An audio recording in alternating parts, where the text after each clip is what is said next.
Il était une fois un jeune homme qui, plus que tout, aimait chanter, danser, mais aussi se travestir. Partout où il allait, un bruyant cortège s'attachait à ses pas, formé de nymphes à la peau blanche et aux longs cheveux noirs, et de satyres aux cornes de bouc. Le jeune homme ouvrait la marche, armé d'un bâton entouré de lierre, surmonté d'une pomme de pin, le thyrse. Vers le ciel montait la rumeur tonitruante des rhombes, ces instruments à vent à la sonorité rugissante comparée à celle du tonnerre et aux cris des dieux. Tout ce monde allait le long des routes, suscitant l'étonnement, mais aussi la crainte. Jeune homme déjà, il ne ressemblait pas à ceux de son âge. On disait de lui qu'il n'avait pas les mêmes mœurs que les gens bien. Les siennes étaient légères, dissolues, et plus d'une fois, on l'avait vu gisant sur le chemin, ivre de vin, après une trop longue nuit d'amour. Non, décidément, ce jeune homme était très différent. Aux yeux de tous, il était l'autre, un vagabond, un marginal.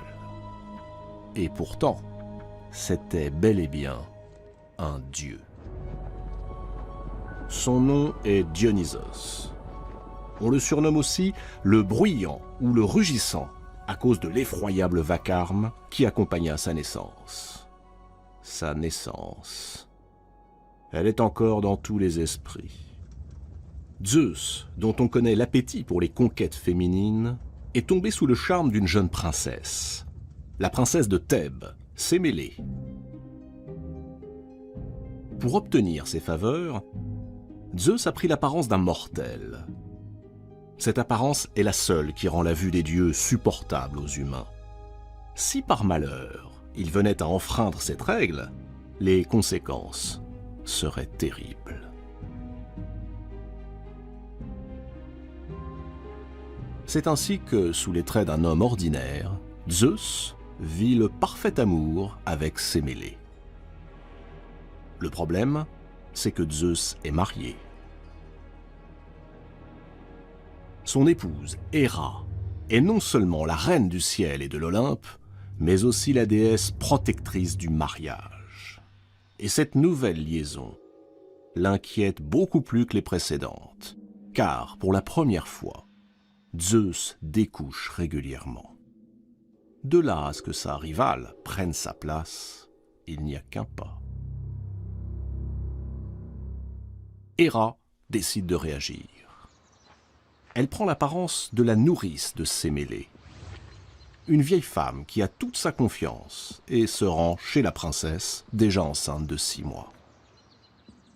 « Méfie-toi, lui lance-t-elle.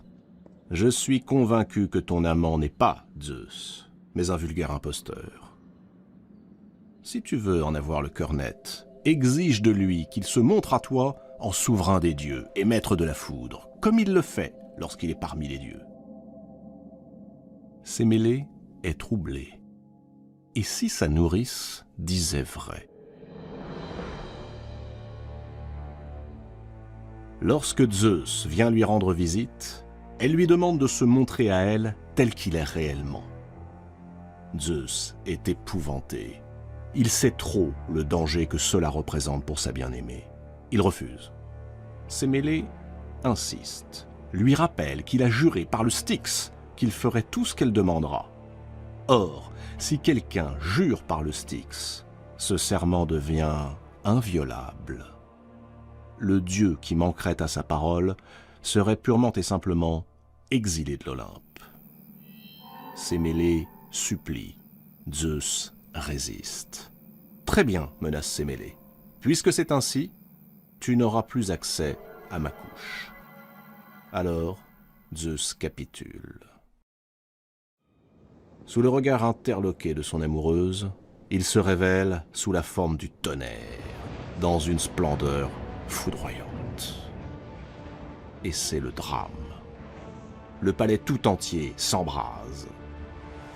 Mais aussi la pauvre Sémélé qui a tout juste le temps d'accoucher avant de mourir, dévorée par les flammes.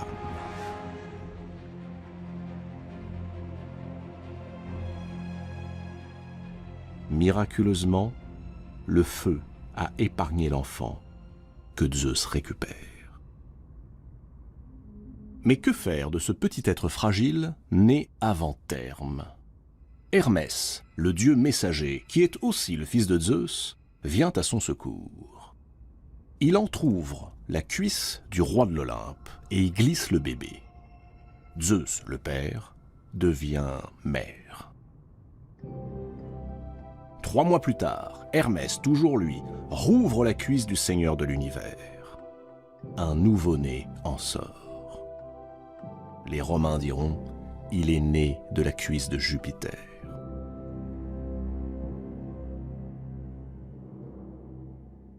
Dionysos est ainsi né 2 fois, du ventre de Sémélé et de la cuisse de Zeus.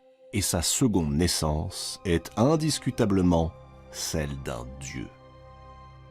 Sans tarder, son père le confie à Ino, la sœur de Sémélé, en espérant qu'il grandira en sécurité auprès d'elle.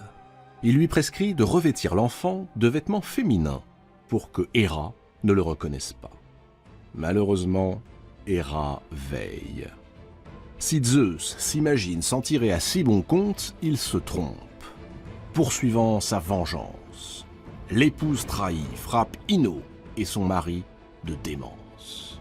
Elle s'apprête à faire de même avec le petit Dionysos, mais in extremis, Zeus réussit à soustraire l'enfant. Une nouvelle fois, il le confie à Hermès et lui ordonne de l'emmener sur le mont Nysa, une région montagneuse au bout du monde. Le jeune Dionysos est accueilli par les nymphes, divinités bienfaisantes. Elles deviennent pour lui de véritables mères de substitution. Elles lui offrent généreusement leur sein. Auprès d'elles, Dionysos grandit.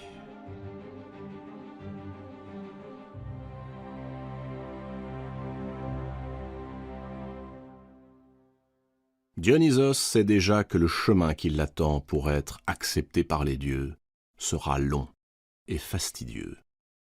Il devient le dieu errant. Un beau matin, Dionysos fait la découverte qui transformera la vie des mortels. Ce jour-là, le jeune dieu voit un serpent mordre dans une grappe de raisin. À son tour, il saisit la grappe, la presse entre ses doigts, observe avec étonnement le liquide qui s'écoule. L'idée de la culture de la vigne et l'art d'en tirer du vin viennent de germer dans la tête de Dionysos. Il décide alors de parcourir le monde pour l'enseigner aux hommes.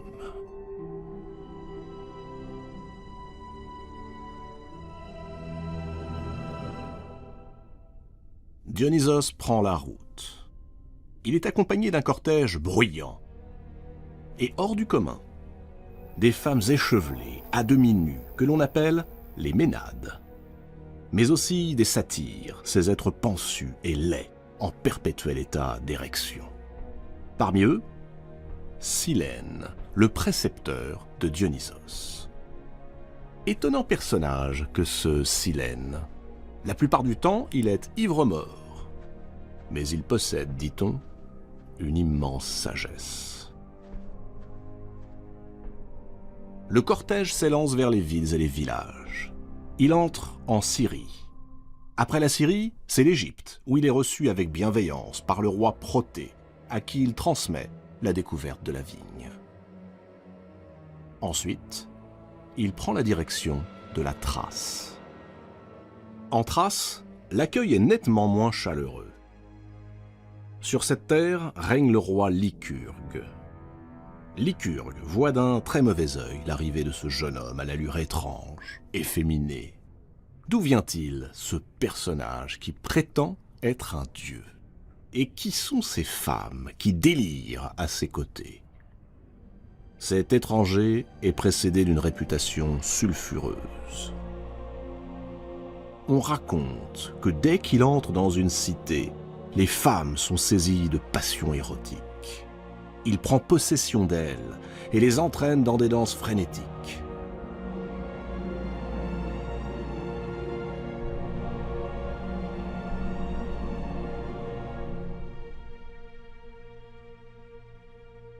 Tout ceci inquiète le roi au plus haut point. Lycurgue fait immédiatement arrêter les Ménades, les jette en prison et se lance à la poursuite de Dionysos. Affolé, le jeune dieu prend ses jambes à son cou. Parvenu au bord de l'océan, poursuivi, il n'a d'autre choix que de se jeter à l'eau. Dionysos va mourir noyé, disparaître à jamais. Heureusement, Thétis, la déesse de la mer, est là. Thétis l'apaise, le réconforte et le cache dans les profondeurs marines. Dionysos est humilié. Jamais personne ne l'avait traité de la sorte. Il en a perdu jusqu'au courage de retourner affronter Lycurgue. Alors, sa grand-mère, Rhéa, décide de venir à son secours. Rhéa libère les Ménades et jette un sort à Lycurgue. Le roi est pris de démence. Il se rue sur son propre fils et le tue à coups de hache. Puis il découpe son cadavre en morceaux. Dionysos, pour le punir, rend le sol de Thrace à jamais stérile. Il annonce que cette stérilité ne cessera que si Lycurgue est mis à mort. Sans le moindre état d'âme, les habitants de Thrace conduisent Lycurgue sur le mont Pangée, l'attachent à des chevaux sauvages et l'écartèlent.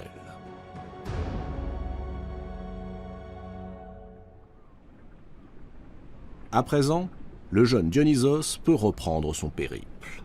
Il repart pour le sud, et le voilà en Inde. Zeus l'a chargé d'une mission. Sur son ordre, il doit anéantir la population qui s'est montrée impie à l'égard des dieux en leur préférant des divinités nouvelles, à tête d'éléphant ou aux multiples bras. Châtier ceux qui ne respectent pas les dieux, c'est à cette seule condition, lui a dit son père, qu'il accédera à l'Olympe. Dionysos s'exécute. Mais il n'a pas besoin de livrer bataille. Les habitants sont déjà sous son charme.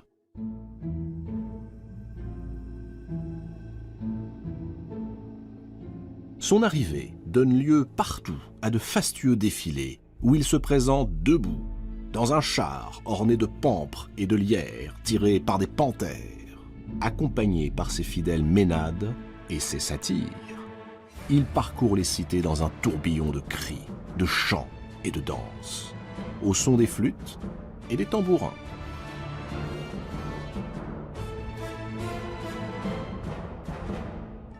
Sa victoire est totale.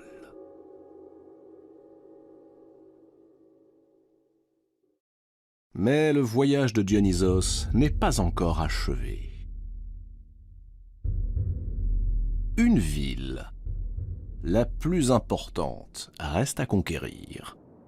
Thèbes, la ville où il a vu le jour.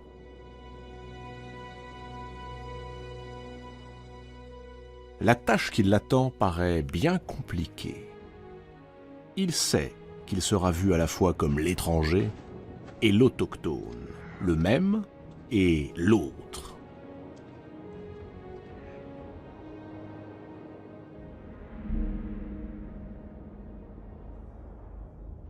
C'est le roi Panthée qui règne sur la cité.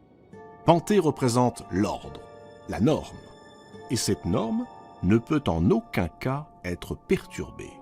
Quand il voit ces femmes qui évoluent dans un état extatique autour de Dionysos, à moitié nues et délirantes, Panthée est profondément choqué. Les femmes sont faites pour être à la maison, élever leurs enfants, faire la cuisine, et ne pas s'occuper du reste. Et puis, qui sont ces gens bizarrement accoutrés qui parlent des langues étrangères? Ce ne sont pas des Grecs. Et pour Panthée, tout ce qui n'est pas grec est barbare. À peine Dionysos a-t-il franchi les murailles de Thèbes qu'il fait le récit de sa naissance et révèle à qui veut l'entendre qu'il est le fils de Zeus, un dieu, éclat de rire du roi, de son épouse et du peuple. Quoi? Ce misérable mendiant qu'accompagnent ces barbares débraillés, le fils du roi de l'Olympe? Les propres tantes de Dionysos, les sœurs de Sémélé, sont d'ailleurs les premières à crier à l'imposture. Jamais elles n'ont voulu croire que leur sœur Sémélé ait pu séduire Zeus. Au contraire, elles ont fait courir le bruit que Sémélé, pour ne pas révéler le nom de celui qui l'avait mise enceinte, avait prétendu être aimé de Zeus, et que ce dernier l'avait foudroyé pour la punir de cette vantardise. On chasse de Thèbes le malheureux Dionysos comme un lépreux, à coups de pierre et de flèches. Il court se réfugier dans les bois du mont Cithéron, qui domine Thèbes. Là, il s'assit sur un rocher et enfouit sa tête entre ses mains. Il n'y a qu'au-delà des mers, en Orient, ailleurs, qu'on l'a adoré et considéré comme un dieu.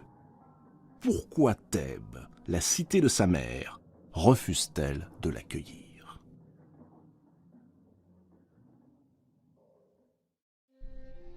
La nuit venue, Dionysos réunit son cortège. Il allume un immense feu autour duquel il fait couler des sources de vin et se met à danser avec les ménades aux tresses sensuelles, avec les satyres aux torses difformes et avec les centaures aux pas rapides. Puis, dans le fracas des tambours, au son des fifres et des flûtes, le voilà qui descend vers la ville. Dionysos commence par frapper de folie ses tantes, puis l'épouse de Panthée et toutes les femmes de Thèbes. Incapables de se maîtriser, elles quittent leur maison à moitié nues, délaissent leurs enfants et leurs maris. Dans l'extase, la démence et le délire, elles se mettent à adorer le nouveau dieu, Dionysos.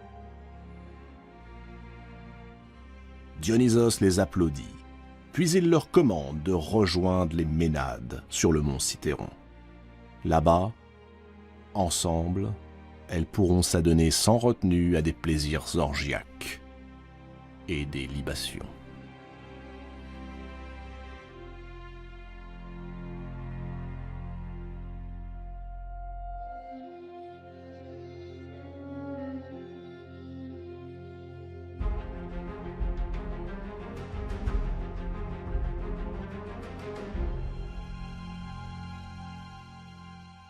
Mais la vengeance de Dionysos n'est pas encore totale.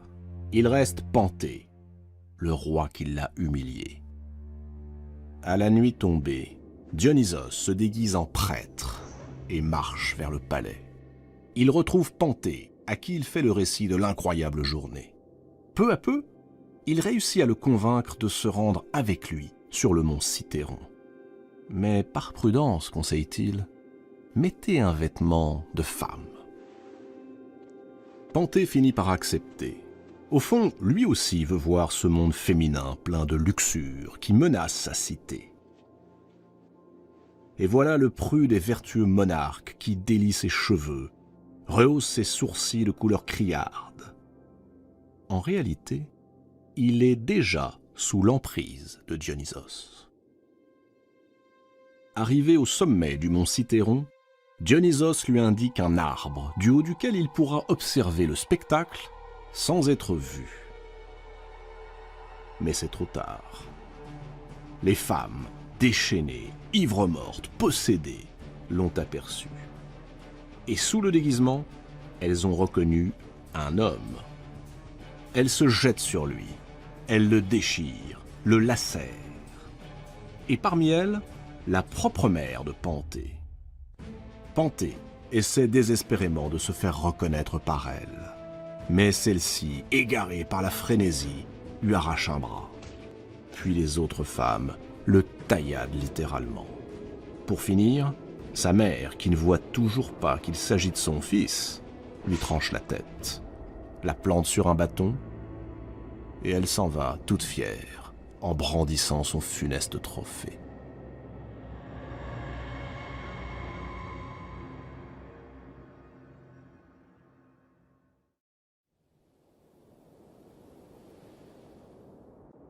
Quand les femmes de Thèbes recouvrent leurs esprits et reviennent dans leur cité, Dionysos les attend. Il s'avance et il leur parle ainsi. « Peuple de Thèbes, je suis le plus grand défi jamais lancé à la face de l'humanité.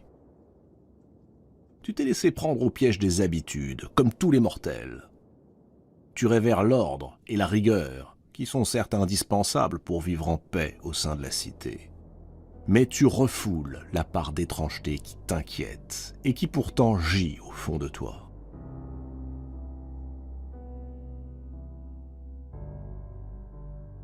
Moi, je suis l'autre, l'étranger, le différent. Et je suis venu te révéler cette part obscure qui est en toi. Si tu la rejettes, comme tu m'as rejeté hors de tes murs, alors tu seras perdu, comme fut perdu l'orgueilleux Panthée, ton roi. Mais si tu acceptes ces forces sauvages, si tu les intègres au lieu de les brider, alors tu seras sauvé. Mon père, le tout-puissant Zeus, m'envoie t'apprendre que la véritable folie n'est pas celle qu'on croit. Ce qui est folie, c'est de vouloir une cité parfaitement vertueuse, parfaitement rationnelle.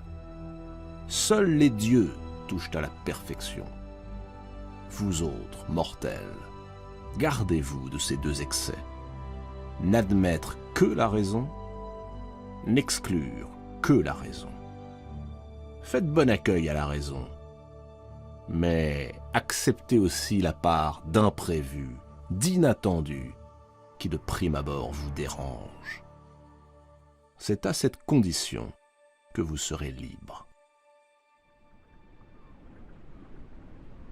Après que toute la Grèce eut reconnu sa divinité, Dionysos poursuivit son voyage dans les îles, répandant partout où il passait, tantôt la joie et tantôt la terreur. C'est sur le rivage de Naxos que le jeune dieu aperçoit une ravissante jeune femme qui pleure. Il s'agit d'Ariane, la fille du roi de Crète, Minos. Son amant, Thésée, vient de l'abandonner. Ému par la beauté et par la tristesse de la jeune femme, Dionysos l'emmène sur l'Olympe. Et, chose qui ne s'était jamais vue, il l'épouse, elle, une mortelle, devant tous les dieux assemblés.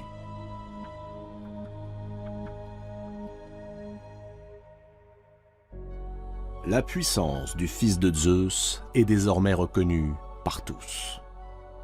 Dionysos a achevé son rôle sur Terre. Il a enfin le droit de gagner le ciel.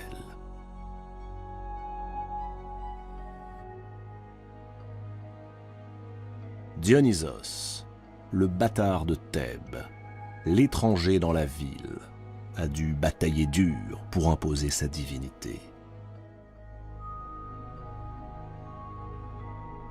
Bientôt, le culte de Dionysos s'implante officiellement dans le monde grec. Au printemps et à l'automne, les cités organisent de grandes réjouissances populaires. Elles donnent naissance à une forme essentielle de l'art grec, le théâtre. Peu à peu, les poèmes prennent la forme de pièces que l'on joue dans des lieux consacrés aux dieux.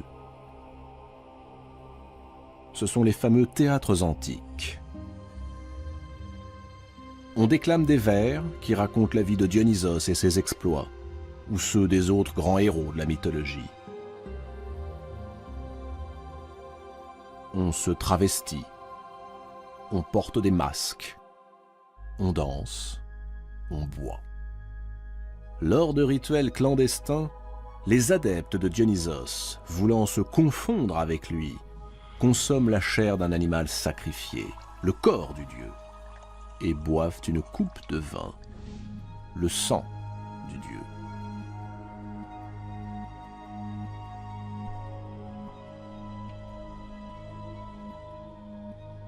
Dionysos est décidément un dieu bien différent.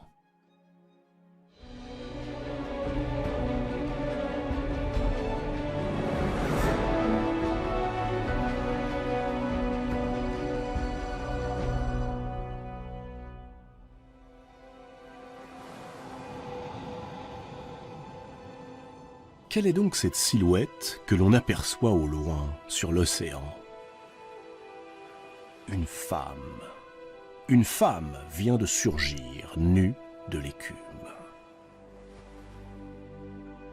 Ses cheveux sont une rivière d'or. Ses yeux étincellent tels des étoiles. Ses formes figurent la perfection même. Sa peau est blanche comme l'écume.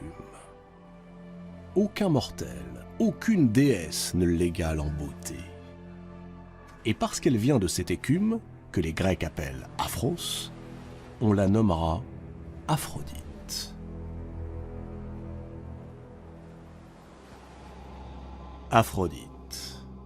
Malheureusement, cette absolue beauté est marquée du sceau de l'ambiguïté. Car si sa grâce rayonnante, son sourire parfait enchante les âmes, sa naissance violente incite à une sexualité débridée. Souvenez-vous, depuis des milliers d'années, Gaïa, la Terre, est prisonnière. Prisonnière de son époux, Ouranos, le ciel. Pas un seul instant, depuis le premier matin du monde, il n'a accepté de se séparer d'elle.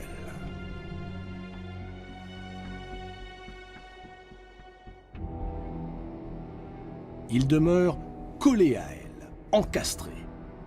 Et la pauvre Gaïa suffoque. D'ailleurs, Gaïa n'est pas la seule à souffrir de la présence étouffante d'Ouranos. Ses enfants aussi. À chaque fois qu'ils tentent de quitter le giron de leur mère, Ouranos les repousse et les rejette sans ménagement.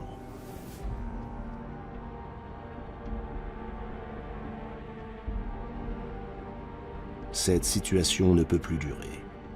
Dans un grand cri, Gaïa ordonne à ses enfants de se retourner contre leur père. Qu'ils l'en débarrassent, qu'ils le tuent, peu importe. Mais aucun des enfants de Gaïa n'ose affronter Ouranos. Personne. Sauf le plus jeune d'entre eux, Cronos. Sa mère lui a confié en secret une arme redoutable. Une faucille taillée dans le silex. Tapis dans l'ombre, Cronos attend.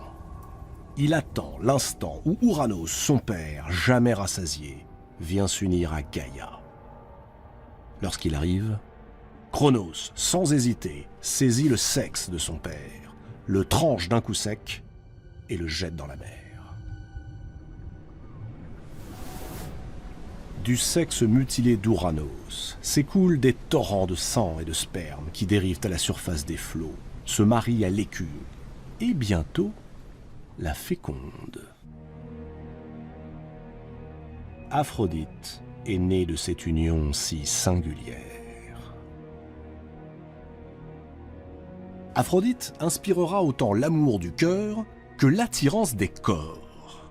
Elle sera à la fois la déesse qui favorise les mariages et celle qui pousse les hommes et les femmes, même mariés, aux pires folies érotiques. Elle conduira les mortels vers toutes les voluptés et tous les excès.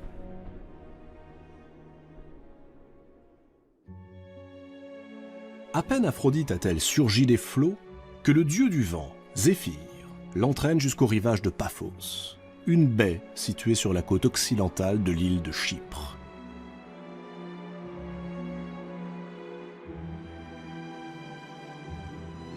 Zéphyr confie Aphrodite aux Heures, ces divinités bienveillantes qui personnifient les 4 saisons, afin qu'elle se charge de son éducation. Les Heures lui apprennent l'élégance, le charme, et elles lui offrent un magnifique cadeau.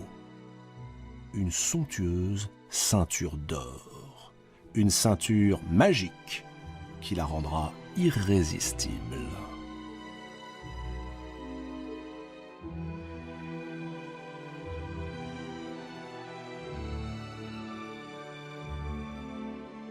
voilà Aphrodite, prête. Le temps est venu de la présenter au cercle des dieux. Lorsqu'Aphrodite fait son entrée sur l'Olympe, l'assemblée se lève et la proclame à l'unanimité déesse de la beauté et de l'amour. Zeus déclare que pareille splendeur ne peut rester seule. Il lui faut un mari.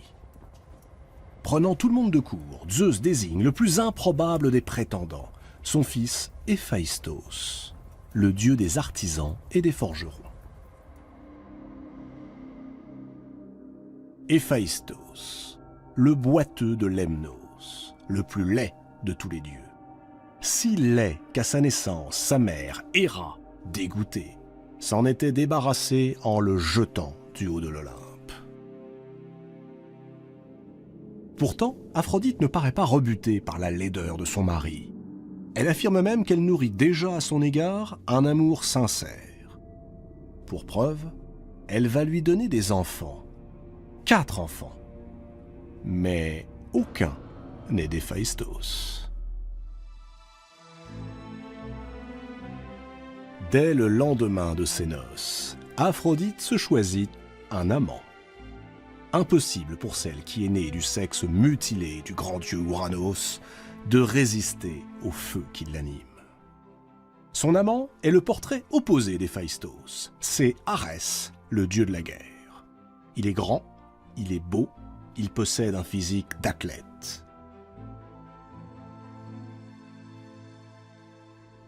Dès qu'Héphaïstos, qui est un travailleur de la nuit, se rend dans ses forges où il fabrique les armes et les bijoux des dieux, Arès se glisse dans le lit d'Aphrodite. Et avant que l'aube ne se lève, il s'éclipse. Ce manège dure longtemps. L'infortuné Héphaïstos ne se doute de rien. Mais, comme souvent, les amants finissent par commettre l'erreur fatale. Une nuit, allongés l'un contre l'autre, ils prolongent imprudemment leurs étreintes alors que les premiers feux de l'aube rougissent l'horizon. Or, l'aube, c'est le moment où Hélios, le dieu du soleil, quitte sa chambre de l'Olympe pour entreprendre le grand voyage qui le mène de l'Orient à l'Occident. Et l'un des privilèges d'Hélios est que, de là-haut, il peut voir tout ce qui se passe sur la Terre. Ce qu'il découvre ce matin le fait sursauter. Aphrodite et Arès enlacés dans le lit d'Héphaïstos. Hélios, comme beaucoup d'autres dieux, n'est pas indifférent au charme de la déesse. Il aurait bien voulu être à la place d'Arès. Dépité, il s'empresse de dénoncer Aphrodite à son époux. Héphaïstos est atterré. La pure, la tendre, l'adorable Aphrodite. Entre rage et honte, il conçoit alors un plan pour se venger. Un plan aussi subtil que redoutable. Le soir même, dans son atelier, avec tout l'art qui est le sien, Héphaïstos forge un filet de chasse en bronze. Ses mailles sont si fines qu'on ne peut les voir à l'œil nu. Fines, mais aussi impossibles à rompre. Puis, un jour qu'Aphrodite est absente, il s'introduit dans leur chambre et attache solidement le filet aux colonnes de leur lit. Une fois assuré que le piège est parfaitement en place, il annonce à tous qu'il part pour un très long voyage. Comme il l'avait prévu, l'infidèle ne se propose pas de l'accompagner. Elle l'embrasse tendrement, le regarde s'éloigner en lui faisant de grands signes affectueux de la main, et dès qu'il a disparu, laisse éclater sa joie. Le soir même, Aphrodite et Arès se retrouvent, trop heureux de donner libre cours à leurs ébats. Or, Héphaïstos est là. À la vue de son épouse qui se livre ainsi sans pudeur, il a la gorge qui se serre. Sa main tremble. Elle tremble tant qu'on se demande s'il aura la force d'actionner son piège.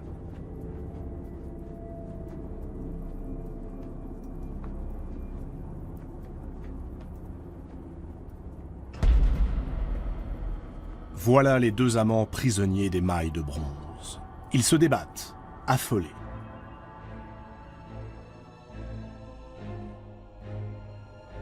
Héphaïstos ameute alors tout l'Olympe et invite les dieux et les déesses à constater l'adultère ainsi que son déshonneur. Les dieux, remplis de joie, se précipitent chez le forgeron. Il faut dire qu'Arès et Aphrodite, empêtrés dans ce filet, offrent un spectacle des plus humiliants. Les dieux ricanent, les moqueries fusent. Apollon donne un coup de coude à Hermès et lui chuchote « Avoue que tu ne serais pas mécontent d'être à la place d'Arès. » « Bien sûr, réplique Hermès, et même s'il y avait eu 3 filets. » Poséidon, qui ne perd rien de la scène, est tout aussi subjugué qu'Apollon et Hermès à la vue du corps dénudé d'Aphrodite. Il fait mine de compatir, mais il intervient auprès d'Héphaïstos pour que soient délivrés les deux amants. Héphaïstos accepte, à la condition que tous deux soient exilés de l'Olympe. Et il prévient d'un air sombre que s'ils ne tiennent pas leurs engagements, c'est Poséidon lui-même qui devra prendre leur place sous le filet. Zeus, impatient d'en finir avec ce qu'il considère comme une affaire ridicule, accepte la proposition de son frère, Poséidon. L'affaire est entendue. Arès, libéré, s'exile en Thrace. Quant à Aphrodite, la mésaventure qu'elle vient de vivre ne semble pas l'avoir troublée outre mesure. Libérée à son tour, elle décide de repartir vers Chypre. Mais avant son départ, flattée par les regards d'Hermès, elle s'offre à lui une nuit entière. De leur union naîtra un être bisexué, mi-homme, mi-femme. Hermaphrodite.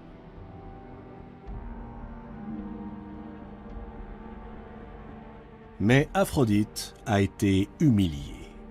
Et elle aussi entend bien se venger. Les dieux se sont moqués d'elle, les dieux paieront.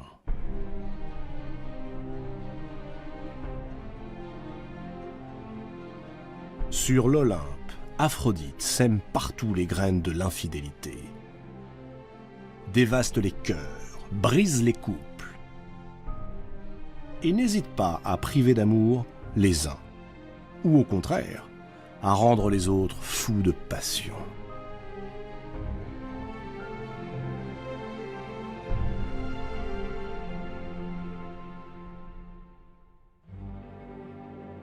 Mais un jour, Aphrodite est prise à son tour dans la tourmente de l'amour.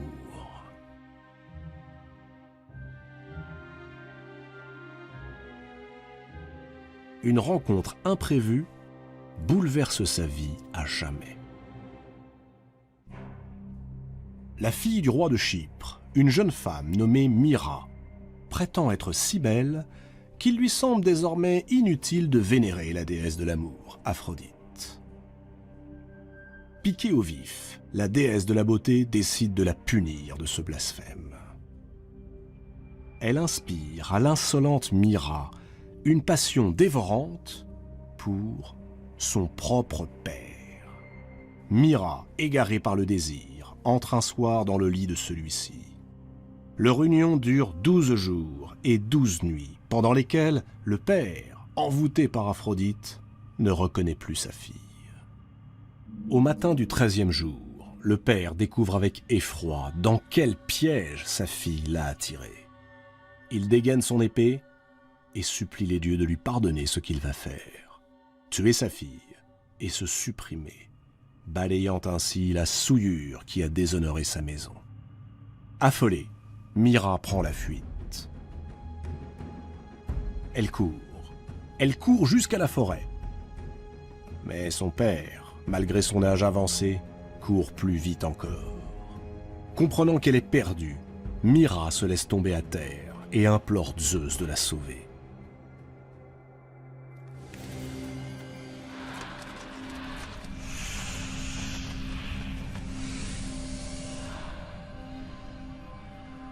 Le roi des dieux, ému par ses pleurs, accède à sa supplique. Il la change en un arbre qui l'enracine sur place.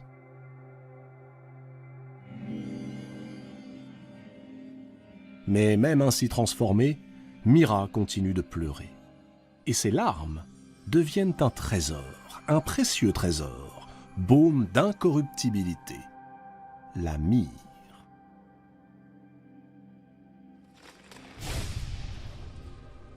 9 mois plus tard, l'arbre se fend en deux, et un enfant au teint splendide en sort.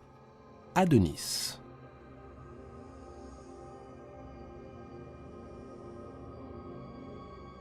Aphrodite est là, témoin de cette naissance prodigieuse.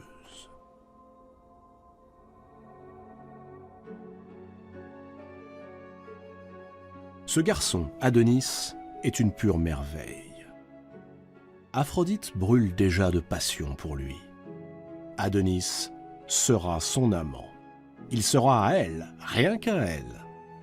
Mais en attendant qu'il grandisse, il faut le mettre à l'abri des autres mortels, et aussi des déesses. Aphrodite confectionne avec soin un grand berceau qu'elle décore de fleurs. Elle y dépose le nourrisson et va le confier à Perséphone, la reine des enfers. Elle se dit que sous terre, le bel enfant ne risque pas d'être séduit. Et lorsqu'il aura atteint l'âge des premières amours, elle n'aura plus qu'à venir le chercher. Mais à la vue du garçon, Perséphone, elle aussi, est troublée. Tellement troublée qu'elle décide de garder l'enfant pour elle. Elle l'élève en le cajolant, lui prodiguant une tendresse bien plus que maternelle.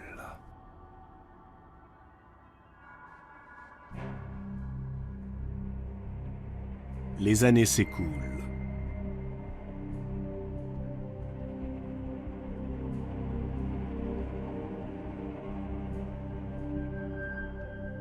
Aphrodite revient auprès de la reine des enfers, et comme convenu, lui réclame Adonis, devenu un magnifique jeune homme. Perséphone refuse. Aphrodite proteste. Zeus, attiré par les cris des déesses, décide d'intervenir. Puisqu'aucune des deux ne veut céder, il tranche. Adonis vivra avec Perséphone le premier tiers de l'année. Il vivra avec Aphrodite le deuxième tiers, et le troisième tiers, il l'utilisera à sa guise. Perséphone pose une condition. Lorsqu'elle sera en présence d'Adonis, Aphrodite ne devra en aucun cas porter sa ceinture magique, celle qui rend irrésistible. Aphrodite feint d'accepter. Évidemment, dès le premier jour, elle rompt l'accord. En quelques heures, Adonis est ensorcelé. Il ne voit plus qu'Aphrodite. Il ne rêve plus que d'elle, ne prononce plus que son nom. Et décide de passer le tiers de l'année, le tiers du temps qui lui revient, auprès de la déesse. Perséphone serre les poings. On a voulu la rouler? Tant pis, elle se vengera sur Adonis. Elle se rend en Thrace et va trouver Arès, le dieu fougueux et querelleur qui fut l'amant d'Aphrodite. Elle lui apprend que sa belle maîtresse lui préfère désormais un simple mortel. Et de surcroît, ajoute-t-elle, un mortel efféminé. Blessé dans son amour-propre, Arès entre dans une colère folle. Un mortel.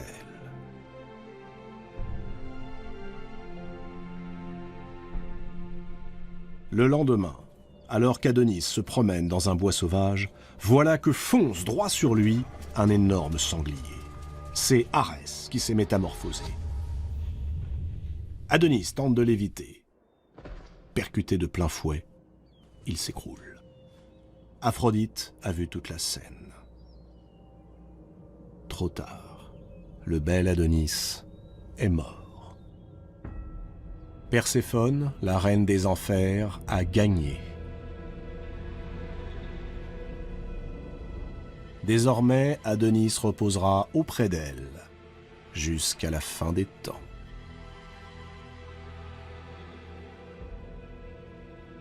Aphrodite ne se remettra jamais de la perte de son premier et dernier amour.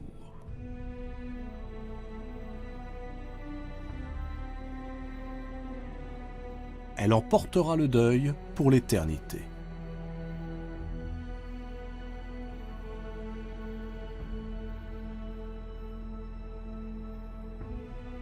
Si le charme d'Aphrodite agit sur les hommes et les dieux, les déesses, elles, sont agacées par son comportement. Elles sont jalouses aussi. Elles ne portent pas vraiment Aphrodite dans leur cœur. Un jour, la dispute éclate.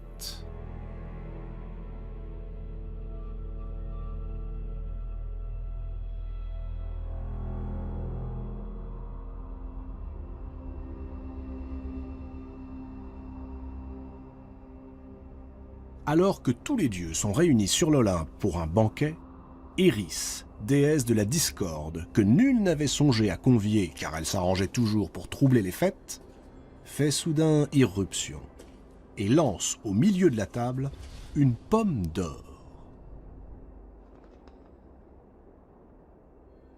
Sur cette pomme figure une curieuse inscription « À la plus belle ». Tous les regards se tournent naturellement vers Aphrodite. Elle est prête à se lever pour récupérer la pomme. Mais deux autres déesses se dressent en même temps. Héra, épouse de Zeus, et Athéna, fille de Zeus. Des trois déesses, laquelle sera déclarée la plus belle?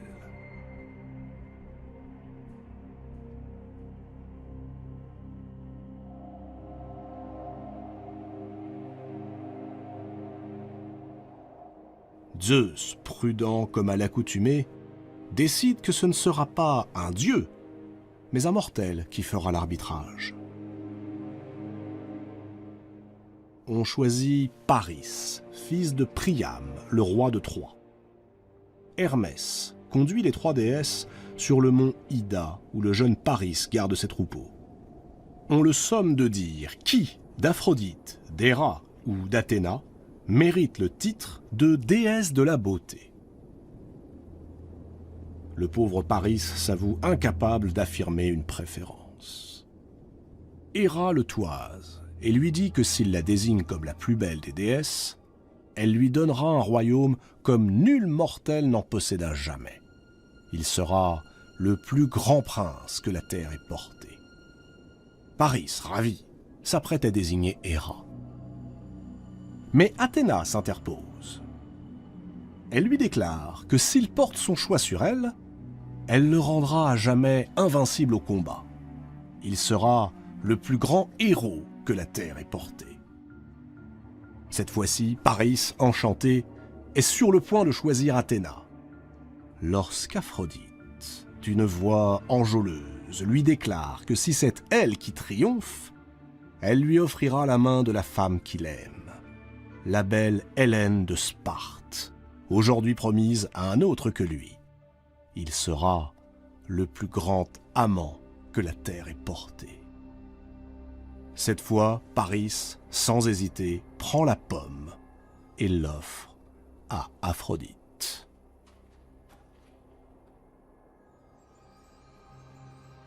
Chose promise, chose due.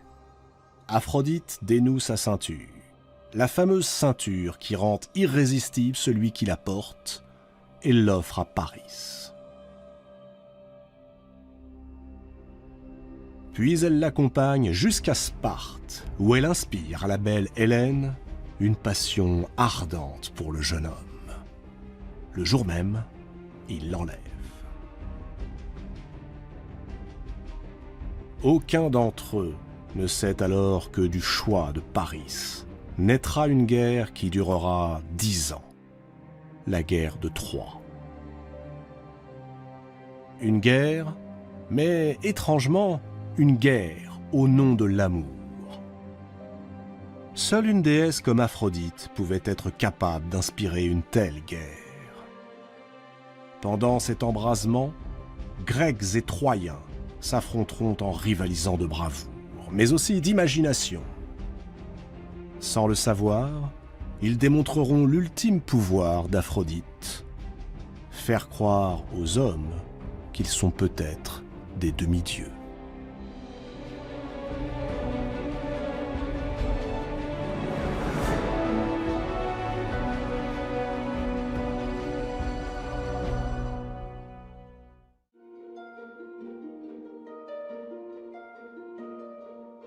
Imaginez un dieu farceur, un dieu menteur, un dieu voleur,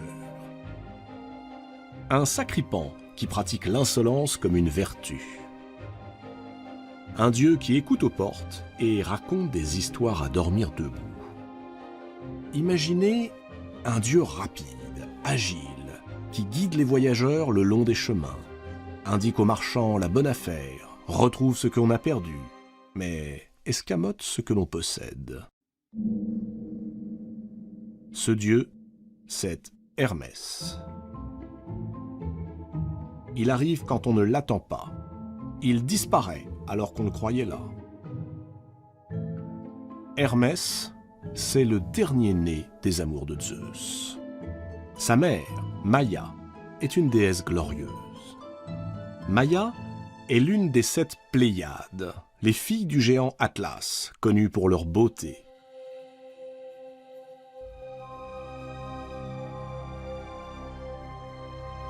Les Pléiades subirent un sort tragique. Elles furent poursuivies pendant de nombreuses années par un grand chasseur, un géant, Orion.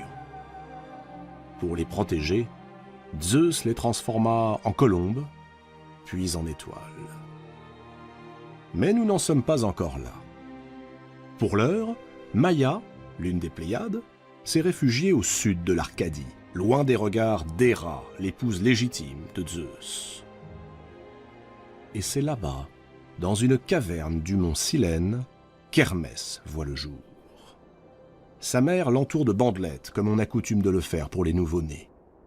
Elle le dépose dans un berceau d'osier, et elle désigne une nymphe pour qu'elle soit sa nourrice.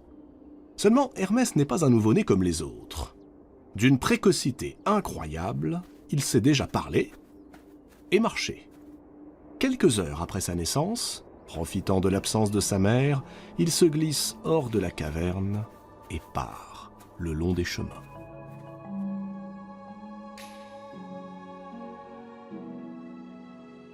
Le voilà qui arrive en Thessalie, à l'endroit même où Apollon, son frère aîné, est chargé de garder un magnifique troupeau, propriété du roi Admète. 12 vaches et une centaine de superbes génisses aux cornes dorées. Hermès jette un regard autour de lui. Personne. Apollon, comme à son habitude, est sans doute occupé à séduire les belles mortelles, à moins qu'il ne soit allé faire sa cour à Hyménaïos, un beau jeune homme qui, depuis quelque temps, occupe toutes ses pensées. L'occasion est trop belle. Le larcin est facile. Plus compliqué est de ne laisser aucun indice. Alors, pour que rien ne le trahisse, Hermès masque ses pas en enveloppant ses pieds dans des feuillages. Il fait marcher les animaux à reculons et les emmène, loin, jusqu'au pied du mont Pylos, un coin perdu du Péloponnèse. L'endroit semble désert. Hermès fait halte. Il s'assure que nul ne le surprendra, puis, sans doute parce que l'on n'est jamais trop prudent, pour s'assurer du soutien des dieux, il sacrifie 2 bêtes. Il les découpe en 12 parts, brûle leurs carcasses, cache le troupeau derrière une colline et repart tout heureux vers sa caverne.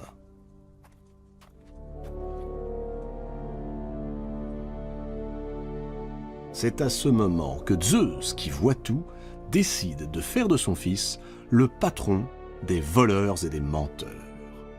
À croire que c'était la seule attribution qui restait sur l'Olympe, celle dont personne ne voulait et que l'on réservait aux petits derniers de la famille.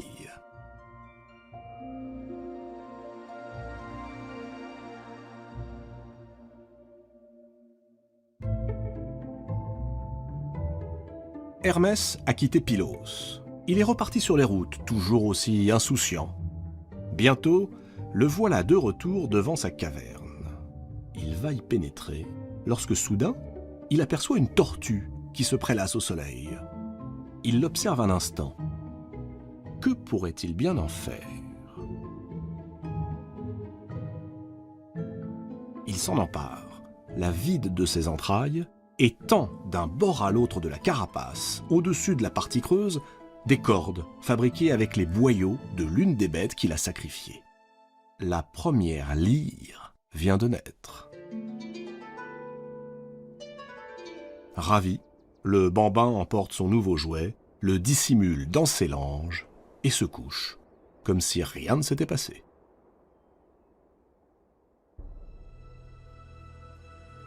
Mais là-bas, en Thessalie, Apollon n'a pas tardé à s'apercevoir de la disparition de son troupeau. Il remue ciel et terre, sans résultat. Après avoir mené ses recherches d'est en ouest, du nord au sud, il n'a d'autre choix que de faire appel aux satyres. Les satyres sont d'étranges créatures. Le bas de leur corps est celui d'un bouc, le haut, celui d'un homme. Apollon sait leur avidité. Il leur promet une forte récompense s'ils parviennent à retrouver son troupeau, mais aussi le coupable. Il n'en faut pas davantage pour que les satyres se répandent dans toutes les directions, fouillent chaque recoin, mais rien. Le troupeau semble s'être volatilisé. Alors qu'ils sont prêts à abandonner, voilà que, non loin du mont Silène, s'élève une musique telle qu'ils n'en avaient jamais entendue auparavant. Guidés par cette mélodie, ils arrivent devant l'entrée de la grotte où vit Hermès. La nymphe monte la garde. Les satyres l'interrogent sur l'origine de cette extraordinaire musique.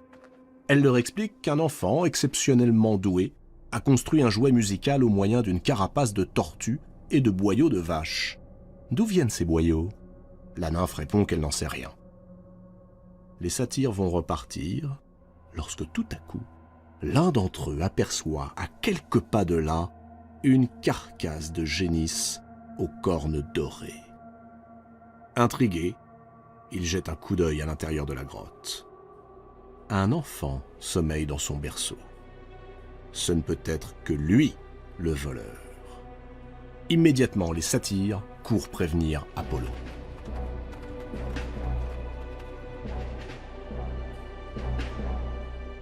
Ce dernier est abasourdi. Il sait qui vit dans cette caverne. Hermès, son demi-frère.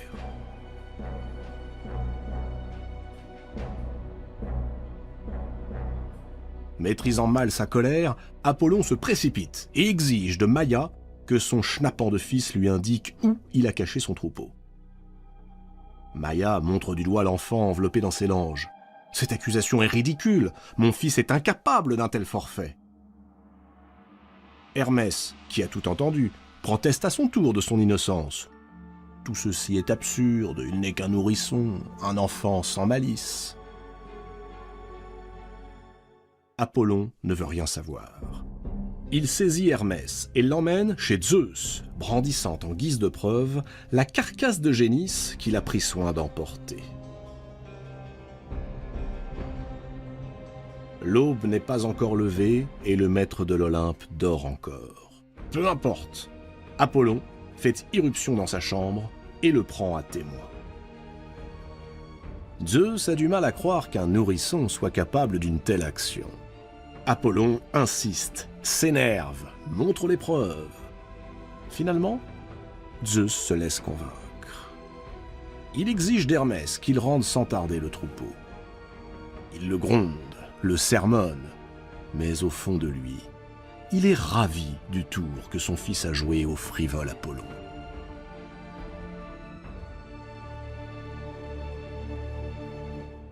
D'accord, dit Hermès, il rendra le troupeau, Mais il s'empresse de préciser qu'il manquera 2 vaches, celles qu'il a sacrifiées et découpées en 12 parts égales pour les offrir aux 12 dieux de l'Olympe. 12 dieux, s'étonne Apollon. Mais sur l'Olympe, il n'y en a que 11. Qui est le 12e? C'est moi, répond Hermès. Apollon manque de s'étouffer.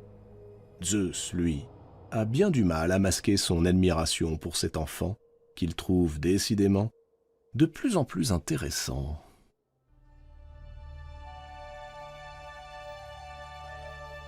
Avant de reprendre la route, Hermès récupère la lyre qu'il a fabriquée et se met à improviser un air. Apollon est saisi. Ce son si nouveau, si harmonieux, l'émeut jusqu'au cœur.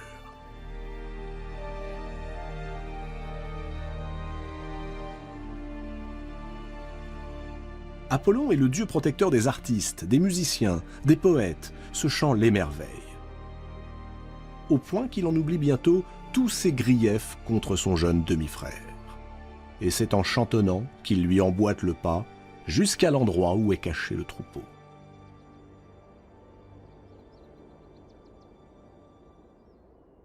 Tout semble rentrer dans l'ordre. Pourtant, Apollon hésite. Depuis qu'ils ont quitté la caverne, l'instrument qui a produit ce chant si admirable le hante. Il l'obsède. « Tu gardes les génisses », propose-t-il tout à coup à Hermès, « et en échange, je prends la lyre. » Hermès sourit. Il est d'accord. Les 2 frères se serrent la main. Désormais, ces 2-là ne se quitteront plus.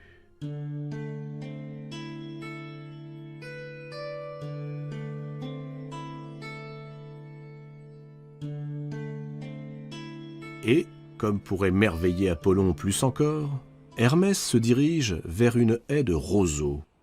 Il taille dans l'un d'eux une flûte et il se met à jouer un nouvel air de musique. Ébloui, Apollon ne peut s'empêcher de proposer un nouveau marché.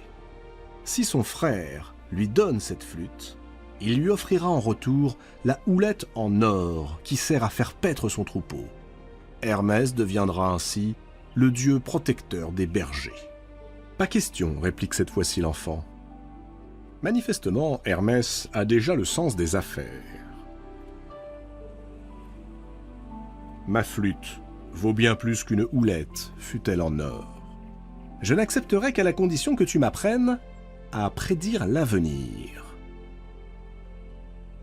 « Impossible, proteste Apollon. Et en effet, tout dieu qu'il est, Apollon ne peut transmettre son pouvoir.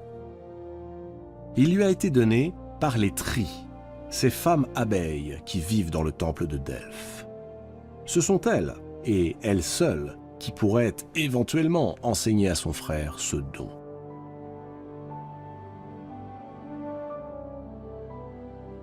Qu'à cela ne tienne, réplique Hermès, j'irai voir les femmes abeilles.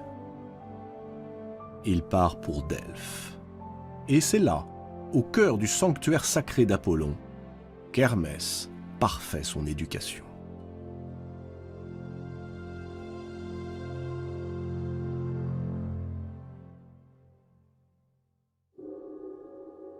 Hermès est devenu un dieu accompli lorsque Zeus le convoque sur l'Olympe.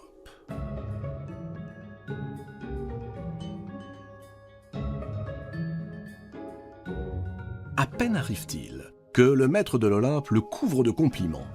Il le trouve ingénieux, éloquent, persuasif. Alors, Hermès saisit l'occasion. Il fait une demande à son père. Il veut devenir le dieu responsable de la sécurité des propriétés divines sur l'Olympe. En échange de quoi il s'engage à ne plus jamais dire de mensonges, tout en précisant qu'il n'est pas sûr d'être capable de dire toujours la vérité. Zeus sourit et accepte. Il lui remet alors un bâton magique, autour duquel viennent s'enrouler 2 serpents. Ces 2 serpents représentent l'opposition entre la vie et la mort, l'Olympe et les enfers. C'est l'ancêtre du caducée. Il ajoute ensuite à sa panoplie un chapeau rond, aux bords larges pour le protéger de la pluie durant ses missions, et des sandales ailées, en or, capables de le transporter avec la rapidité du vent.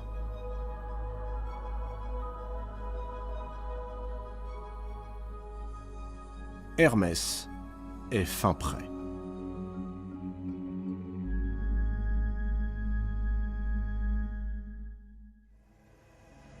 Zeus le nomme agent de liaison entre les dieux et les mortels.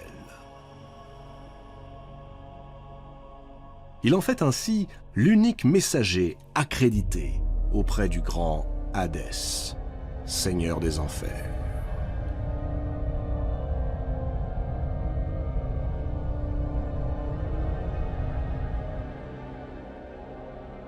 Hermès devient l'accompagnateur des âmes, celui que l'on nomme Hermès Psychopompe.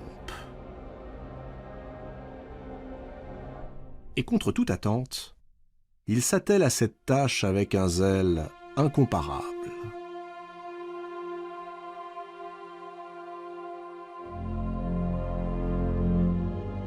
Jour après jour, on peut le voir qui escorte avec bienveillance les morts à travers le monde souterrain, et il les accompagne là où nul n'ose s'aventurer.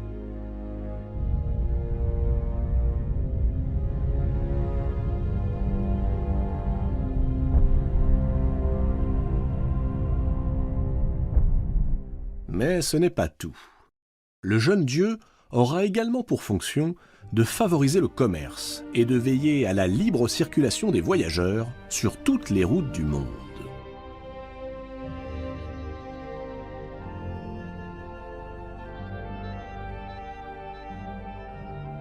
Hermès aide les commerçants et les négociants. Il les conseille pour vendre au meilleur prix. Il n'hésite pas à leur prêter un peu de son éloquence, de cette faconde qui permet de vendre n'importe quelle camelote et de se sortir de n'importe quelle situation. Les raisonnements d'Hermès sont bien souvent d'une totale mauvaise foi. Il le reconnaît lui-même d'ailleurs. Ce qui compte n'est pas tant de dire la vérité que de plaire.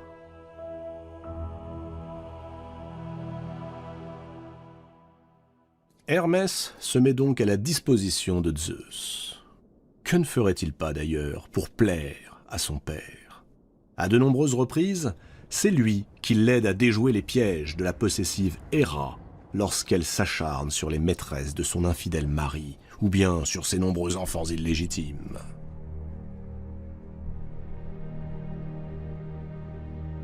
C'est ainsi qu'il recueille le jeune Dionysos dès sa naissance. Et plus tard, lorsque Paris, le prince troyen, sera chargé de juger qui est la plus belle d'Héra, d'Athéna et d'Aphrodite, c'est encore Hermès qui, sur ordre de Zeus, conduira auprès de lui les trois déesses.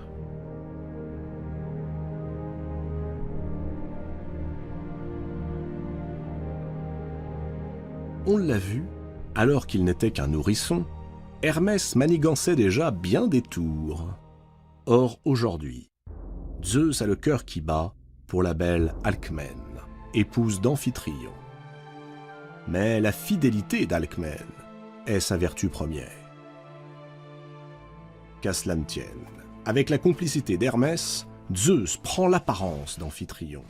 Et tandis qu'il se glisse auprès d'Alcmène, Hermès ordonne au soleil de s'éteindre et de ne pas se lever le lendemain.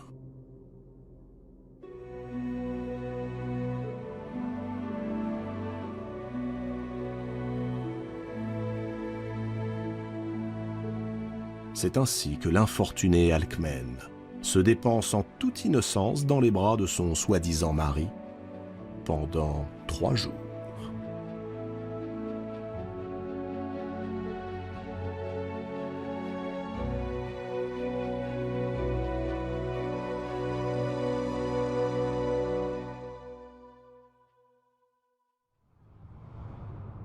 Quelque temps plus tard, Zeus appelle à nouveau son fils à la rescousse.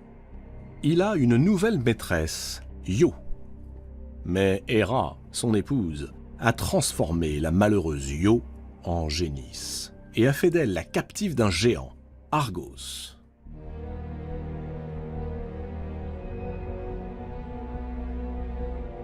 À la demande de Zeus, Hermès se rend auprès du géant. Ce géant n'a pas 2 yeux, mais 100. Jamais à court de stratagèmes, Hermès parvient à l'endormir en lui racontant des histoires sans fin, des histoires à dormir debout. Et une fois assuré que tous les yeux du géant sont clos, il lui tranche la tête.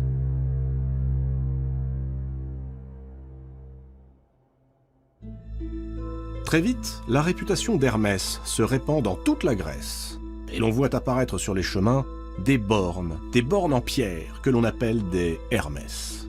Surmontées d'un buste du dieu, elles indiquent les directions à prendre ou bien le nom des lieux.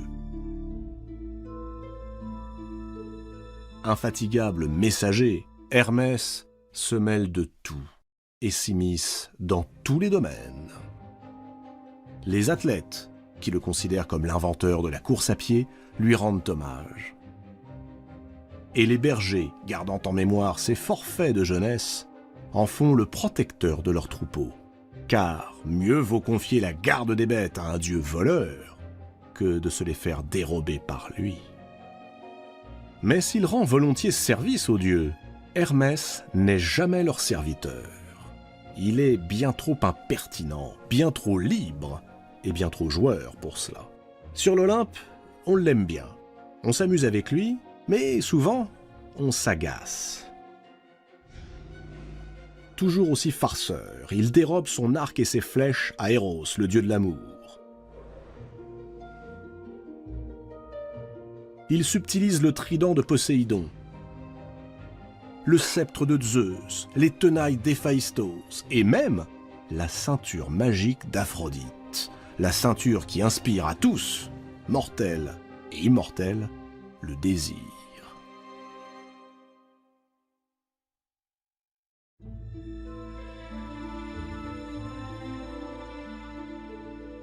Aphrodite.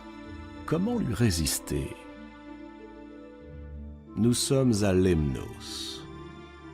La déesse de la beauté est mariée au dieu forgeron, Héphaïstos.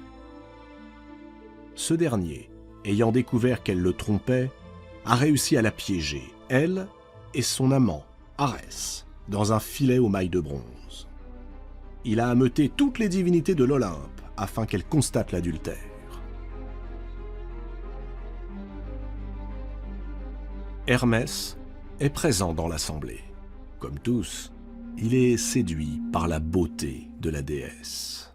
Et il laisse entendre qu'il aurait bien pris la place d'Arès, malgré le filet. Aphrodite l'a entendu. Flattée, avant de fuir l'Olympe, elle s'offre à lui une nuit entière. Et de leur étreinte, naîtra un être bisexué, mi-homme, mi-femme, Hermaphrodite. Hermaphrodite n'est ni tout à fait un homme, ni tout à fait une femme. Il est les deux à la fois. Hélas, sa nature lui interdira toute forme d'amour réciproque. Plus tard, Hermès séduira la fille de la princesse Dryope, et ensemble, ils auront le dieu Pan. Moitié bouc, moitié homme. Un dieu si laid que sa nourrice s'enfuit en le voyant.